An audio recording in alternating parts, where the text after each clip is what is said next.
Jordan Williams back with you here from the newsroom, updating that breaking story. The standoff in downtown Buffalo has ended. We are expected to hear right now from Buffalo police spokesperson Mike DeGeorge more information about this. Our George Rickard is there on the scene. George? Everybody good? Mike, and here's Mike. Can you tell us right now? Hold on. Just one moment, everybody. Okay. The incident ended just after 1:30 this afternoon. Buffalo police say the suspect, a male suspect, suffered a self-inflicted gunshot wound. He is deceased. The three hostages, Buffalo police confirmed that there were three hostages. They are out, safe, sound, and unharmed. Do you know what motivated this? Here's a police. Do not know, George.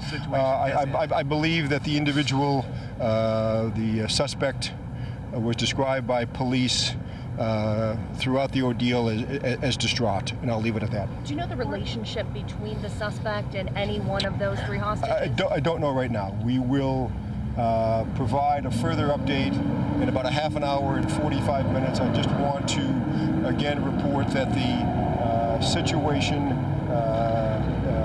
has ended.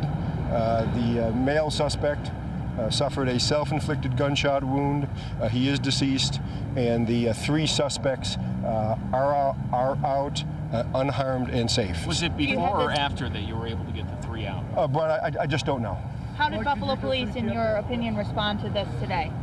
I thought, Hannah, that Buffalo police, I think, respond to these situations, these type of situations, SWAT situations, hostage situations, probably about as good as you can in these type of situations. I think Buffalo police, SWAT, hostage management, did a fabulous job today under a very difficult situation, hostage situation that went on for nearly or over 4 hours with hostages inside, a distraught individual. I think it's pretty safe to assume that police did a very good job. Can you How are we confirm the that this was hostages? What condition are they in? Can you tell us about the hostages? Kevin, I'm not aware that they've suffered any injuries. I was told, Kevin, that they were out safely and unharmed. Do you have a sense of when the streets will be reopened?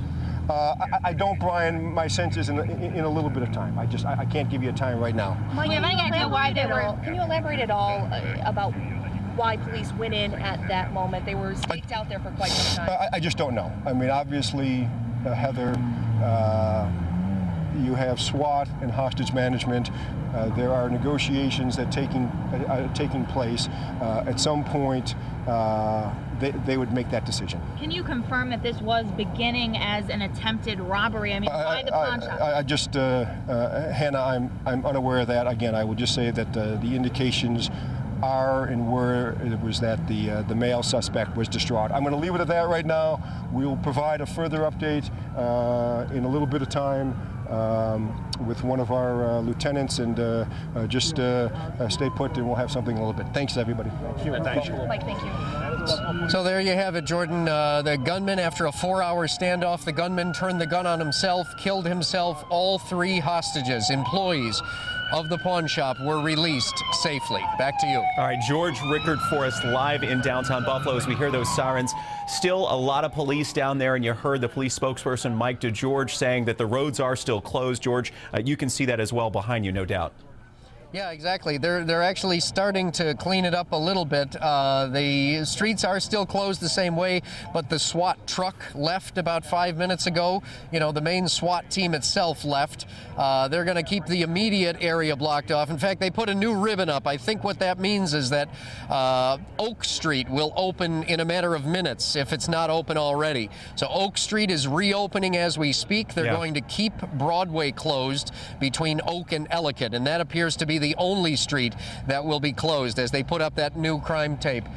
So much of downtown will get back to normal in the next probably 5 to 10 minutes as these streets reopen down here. 4 hours, it really, it was tough for police to work with crowds looking on from Lafayette Square, as you see across the way there. But again, the gunman who came into this pawn shop distraught, stayed for 4 hours, kept 3 employees of the pawn shop hostage before turning the gun on himself.